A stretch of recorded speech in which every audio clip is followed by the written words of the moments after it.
Nagsimula sa simple na pasulyap-sulyap, nagpapapansin sa'yo. Umabot sa palitan ng mga mensahe, kilig na kilig ako. Kumusta, kain na, hello, magandang umaga.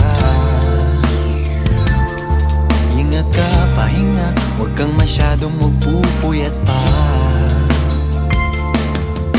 Naramdaman ng puso na